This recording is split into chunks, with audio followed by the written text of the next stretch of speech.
thank the organisers for giving me the invitation to come here and to congratulate them on finding a paper that I published in the Journal of lower impact factor than we were recommended 2 days ago. But I published a challenging work for a birthday. And I think science has more to do than look for impact factors. It has a human content to it. And this was the 70th celebration of a great phosphorus chemist in Poland. And so I put together this cartoon, and I think perhaps this was how Abdelmalik found my paper. My challenge today is to take you into a different world from the one we've been discussing. And I was led in there by two giants. Alexander Todd got the Nobel Prize for his work on vitamins and coenzymes. But there was an X-ray component to it because the structure of vitamin B12 had been solved by Dorothy Hodgkin by one of the tours de force of crystallography in the 1950s. Frank Westheimer in Harvard came to the problem, bringing all the apparatus of rigorous physical organic chemistry to bear on it. And what I'm going to show is that both of them went as far as possible without X-ray crystallography. And the world changed when we began to get structures. On the route, I'm going to show that behind their thinking was an appeal that there is a universality in life, not only on the surface of our planet, but wherever there is life in the universe, it will have a common basis on phosphate. And that has some enormous implications. So Todd launched this in a speech in Kyoto in 1982 when he said, where there's life, there's phosphorus. And of course what he meant is there's phosphate, because there is no other oxidation state of phosphorus in the biosphere on this planet other than phosphorus 5. So I'm going to do two different components to the presentation. I'm going to first of all address global issues and spend most of the time on points 1 and 3, and only a short visit to how did phosphorus get to Earth. And then in the second part, we're going to turn to protein crystallography and look at how X-ray crystallography has enormously expanded our access to understanding of why phosphate serves an enormous, almost limitless variety of roles in life. So here are some pictures. We start off with the RNA world, and there's the structure of RNA. In my generation, we were brought up to believe DNA was the primary polymer. No longer. Jerry Joyce and people of his ilk have argued that the world started with RNA and from there developed to DNA. But the feature with DNA that is constant, and here is a chromosomal expansion, is that the backbone of these polymers are phosphate diesters. And there we have a very simplified picture of a phosphate diester. We go to lipids, which control the organization of our human cells, and they have, in many cases, a headpiece that is a phosphate ester. We look at skeleton, and my colleagues in Moscow can extract DNA from the skeleton of mammoths that have been buried in the permafrost for not only centuries, maybe millennia.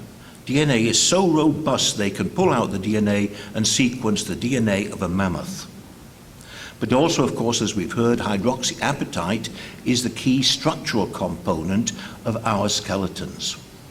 We then move on into the more transient zones, and in that small block on the bottom right there, too small perhaps to see, are a number of essential biological molecules that we use, for example, in developing energy, but which we must retain within compartments in the cell because they are so water soluble they would disperse and be excreted in the urine if we didn't control them. And in many, many cases we do this by putting an ionic phosphate group onto them simply to stop them passing through a membrane. We move into energetics, and here is ATP with a totally different meaning from the last lecture, ATP. And here is the surface of the atom, shown in the charge density organization with a huge anionic zone around the 3 phosphates of adenosine triphosphate. and then a relatively neutral zone around the adenosine. And we move into how we signal and how we react. The kinome is an amazing body of enzymes that all do the same job.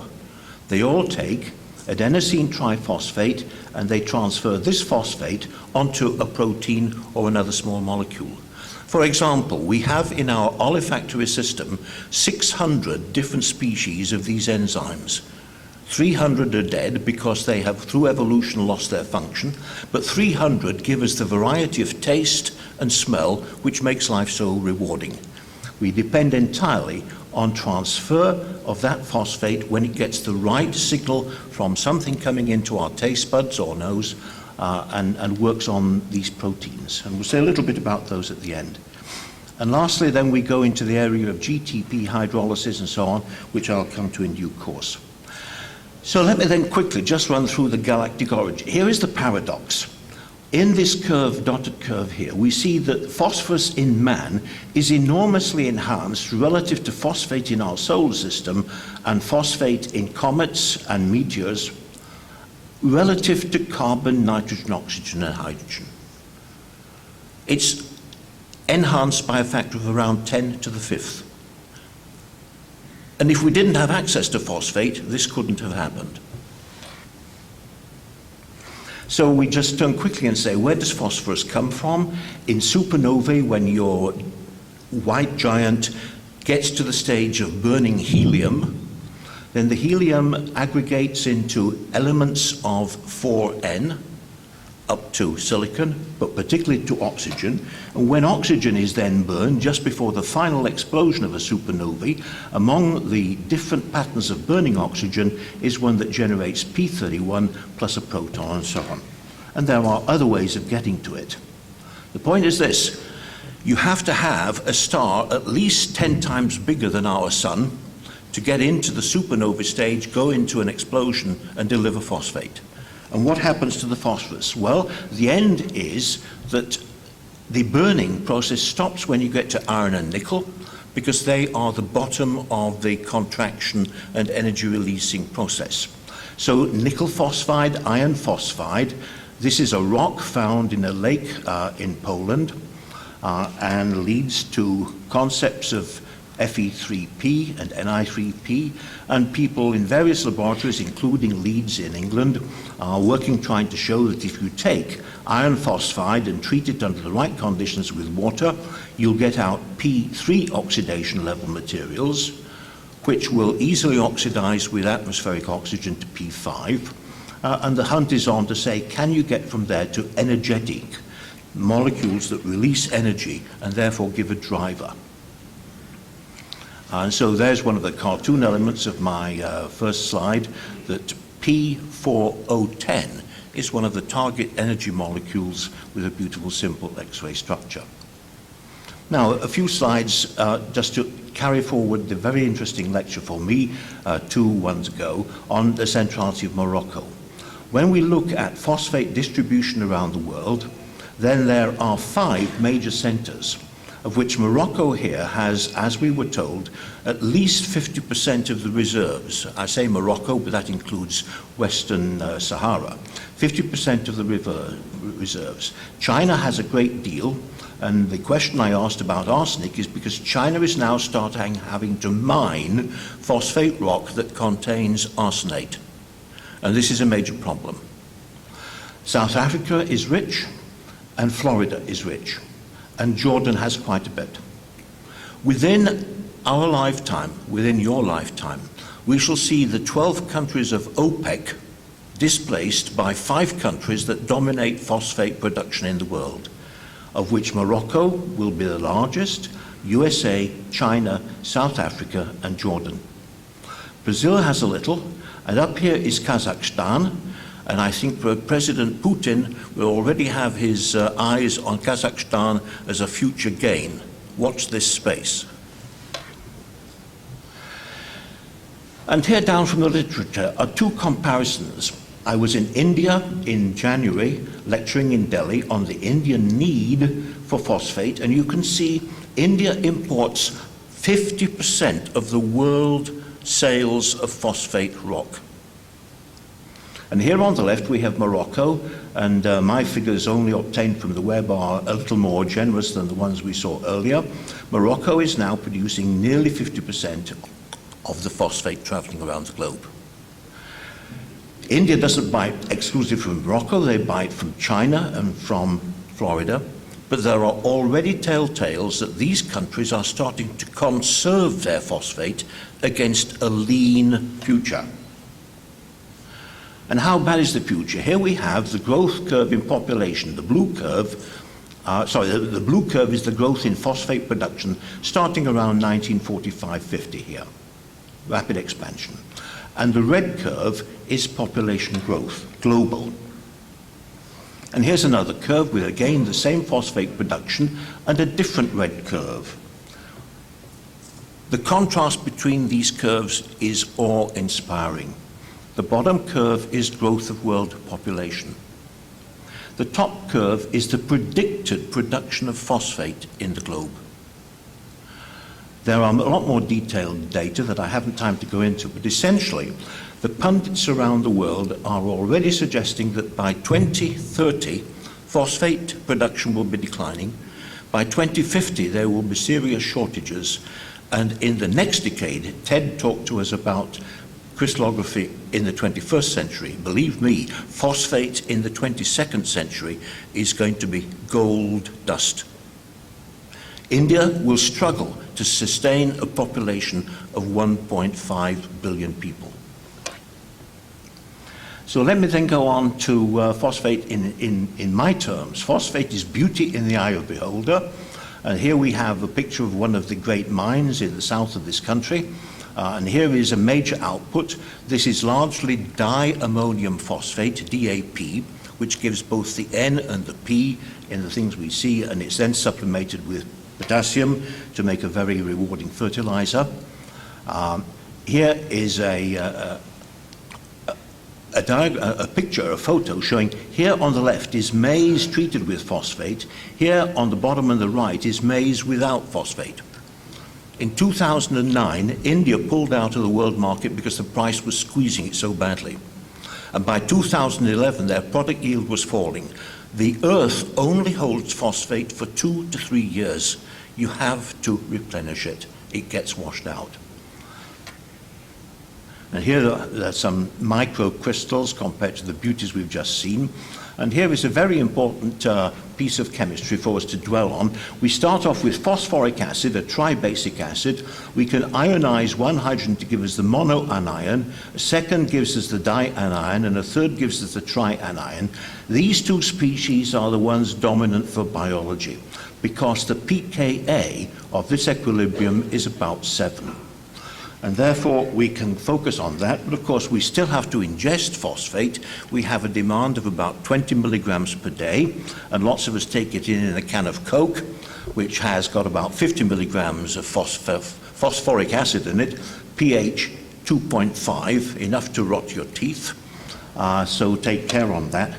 But then if we go into organic phosphates, we can take neutral phosphoric acid and replace each of its protons by a carbon chain, and we get a phosphate triester. These are not significant in biology. They only produced adventitiously. If we take a phosphate monoanion and replace its 2 hydrogens, we get a diester. And if we take either of these species and we replace 1 hydrogen by, we get a monoester. We can then condense phosphates together to form pyrophosphates or tripolyphosphates. There are some bacteria that have chains of 100 phosphates in length, even though it's not clear what is their function. It is not structural. It's a storage system, perhaps. So in the second part of my presentation, then, what I want to address are these 3 questions, of which I'm going to give very scant treatment to number 5. But first of all, I'm going to present you with a paradox. The question of the stability of mono and diesters and its uniqueness. And the second one, this question here, how has evolution achieved the most amazing compromise between stability and dynamics of phosphoryl transfer? and show you how X-ray crystallography, protein crystallography, has opened up that subject. So here we go with the central paradox. Phosphate monoester on the left, phosphate diester on the right, and here's a time scale. I don't know, I've got a bit of clipping, and I don't think I can do anything about it, so just take from me, this is a logarithmic time scale going from seconds up to 1 trillion years up there. And what we see here is the estimate from a colleague of mine in Sheffield that the half-life for hydrolysis of monomethyl phosphate in water at pH 7 at ambient temperature is around 10 to the 12 years. Longer than the lifetime of the universe. Phosphate monoesters are precociously stable. Here we have DNA. The backbone structure of DNA has the phosphate diester. The stability of that bond there has a half-life of around 10 to the 8th years, which is far longer than life has been running. Evolution discovered these two stabilities and deployed them magnificently in the pictures I showed earlier on. By contrast, we use phosphate to regulate signaling on a millisecond timescale. So we have enzymes that can take various phosphate monoesters as substrates, and one enzyme can turn over between 10 and 30 molecules per second. That's the velocity with which these proteins can catalyze phosphoryl transfer, by hydrolyzing, in general, this bond here. And similar esters working on enzymes working on diesters can hydrolyze this bond with similar sort of timescales. And when you do the simple arithmetic of comparing this kinetic velocity with this stability, you come up with the fact that these esters are accelerating a spontaneous reaction by the precocious number 10 to the power 21. Almost unimaginable, 10 to the 21. So the question is, how do they do it? And here just I'm passing is one slide to say evolution discovered that only phosphate met all the requirements. So if I just tell you that all the blue numbers are good numbers and all the red numbers are bad numbers, then you can see that if we start off with phosphate, apart from the fact that it is low abundance in the Earth's crust, then all the numbers are blue. It has long half-life for diester stability and for monoester stability. And by contrast, sulfate, arsenate and silicate have loads and loads of red numbers. Silicate is nowhere near. Arsenate approximates the best of phosphate. But you see red here and red here. Its esters, monoesters and diesters are not sufficiently stable to be used for life. They are in fact toxic. So then, very briefly to survey the literature. Todd latched on to the significance of phosphate around 1960 and did brilliant work, but he had no access to crystallography and made some mistakes. Westheim came to it very soon after that and spent a sabbatical year in Cambridge when I was a young postdoc, and he also focused on the concept of monomeric metaphosphate as a key entity, and that was bad news as well. And instead, I'm going to turn our attention to X-ray structures and begin with this challenge. Here's a paradox. There are enzymes that take a molecule of AMP, adenosine monophosphate, and a molecule of adenosine triphosphate, and with a velocity of around 30 turnovers per second, transfer this phosphate onto that oxygen. A simple nucleophilic reaction. And yet what they have to do is overcome what I call the anionic shield. Here we see in red the charge distribution for the dianion there. Here we see in red the charge distribution for the tetraanion here. And the charge repulsion between these things is 20, 30, 40 kilocalories per mole. It's an almost impossible energy barrier to surmount. So we've got to ask, how did we get around it? And I'm just going to focus on 5 fundamentals, and first of all give you a little bit of a tutorial and say that the group that's transferred is not a phosphate, it is PO3. And so schematically, if I take the PO3 group and add it onto an alcohol, we get a phosphate monoester. If I take a second PO3 group and add it onto a phosphate ester, we get a pyrophosphate.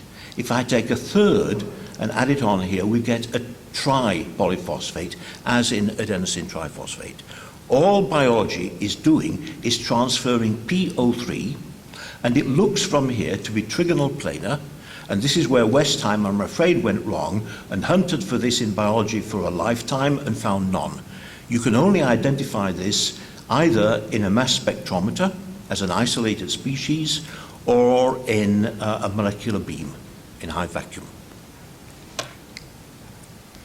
So, very briefly, in the last bit of time here, I'm going to talk about how enzymes have optimized the geometry to make these reactions, because generally we're starting on the right and knocking off a phosphate and knocking off a phosphate and knocking off a phosphate, showing how we do chemistry from right to left by first of all optimizing geometry, secondly by balancing charges, thirdly by excluding water. Water is the unique solvent for life, but for phosphoryl reactions it's dynamite, it's damaging, it's totally inhibitory. And lastly, I'll show you a film which summates these all and brings everything together. So let's talk first about inline attack. This was brilliantly developed by two colleagues in Oxford University, Jeremy Knowles and Gordon Lowe, and they realized that if in a phosphate you utilized A as oxygen 16, B as oxygen 17, and C as oxygen 18, you now had a chiral phosphate, so that when a nucleophile attacked and displaced this group here, you would get inversion of A, B, C in the product.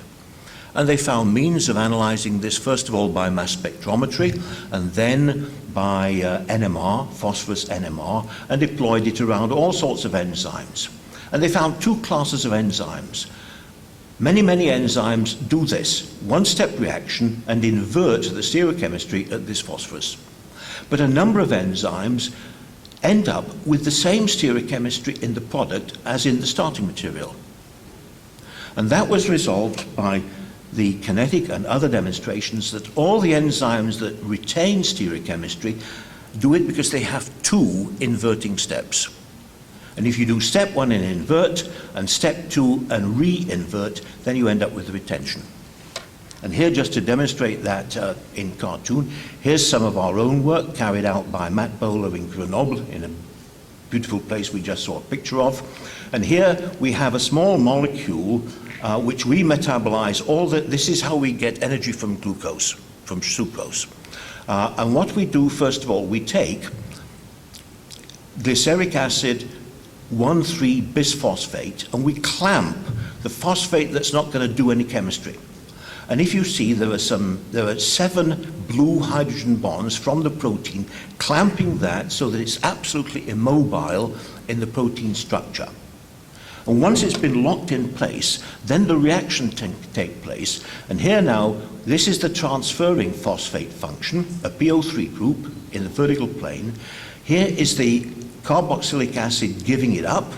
Here is the adenosine diphosphate accepting it.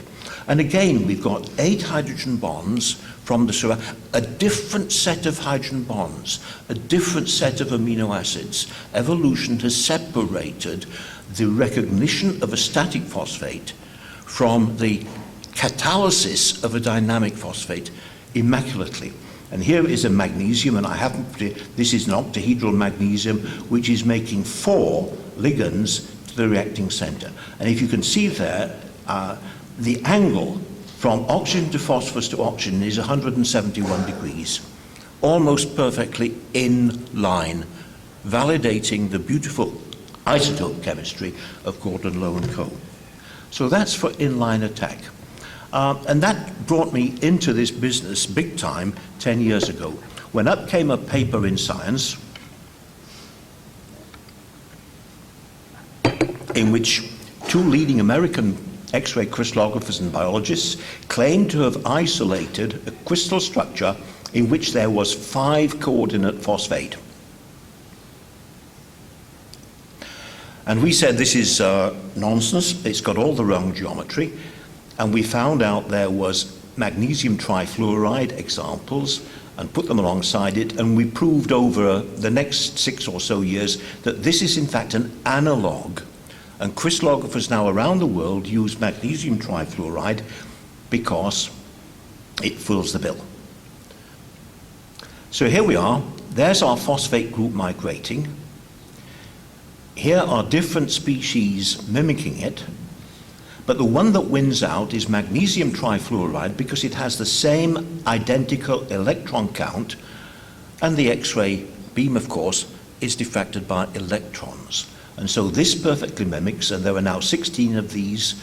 I'm just going to tell you in passing that there are 52 purported structures containing aluminium trifluoride in the protein database, and as far as I'm concerned, they are all wrong, because we've shown for 5 of them by fluorine NMR using a Bruker that the species here is a magnesium fluoride, and one of my colleagues in Germany has recrystallized excluding aluminum and says it still works. So I'm going to just blank those out and say there is no aluminum trifluoride. We have lots of analysis. Second to the last, charge balance. So I alluded to this earlier on. My colleague, now a young man in Manchester, said we can take an enzyme, we can take the transferring phosphorus as the center of a sphere, and we can compute the charge inside this sphere. And we've done that now for a range of enzymes. These are all kinases except for the blue curve. And what you can see is we start off with a +2 charge on phosphorus, we go to -2.5 with the 5 oxygens around it, and then it oscillates out to neutrality somewhere around 15 angstroms.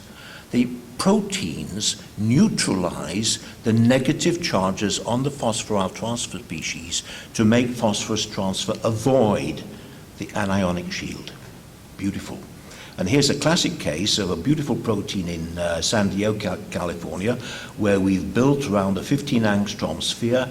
This delivers charge balance out to 15 angstroms only when the substrate comes along. Here is the substrate molecule, and it inserts into that sphere 4 ionic groups. And unless the substrate is there, there's no reactivity because there is no charge balance. Second last, desolvation. Here is a structure of a well-known species which has 220 water molecules in the unit cell. None of those is allowed within 5 angstrom distance of the transferring phosphorus group, because the hydrogen bonds they form, donate and receive, are damaging to the whole process. And I could elaborate this in detail, but there isn't time to do that. Accept it from me that this is a totally new view that says when you look at, these are G proteins, which we use for signaling. I told you olfactory work here. When we look at analogs going in, here is the nucleophilic water attacking this phosphorus, and these are analogs that are stable. And here we have some more analogs. And when we superpose those, all these water molecules, 20 water molecules there, are superposed in this position.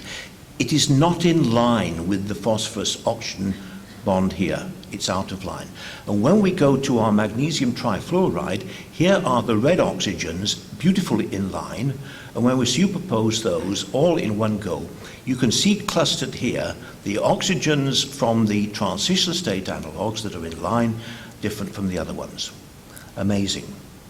Now I'm going to skip past associative and conclude just with a film that will show us all of these things coming together with largely structures produced in Grenoble. Got to catch up with me a minute, I've beaten the clock. So Matt Bowler in Grenoble has done nearly all of these structures in ESRF, although we're now carrying on in other places. Come on clock, come on, come on, come on, come on, come on, come on. The system's working very slowly. We should come to the film. Bum-bum.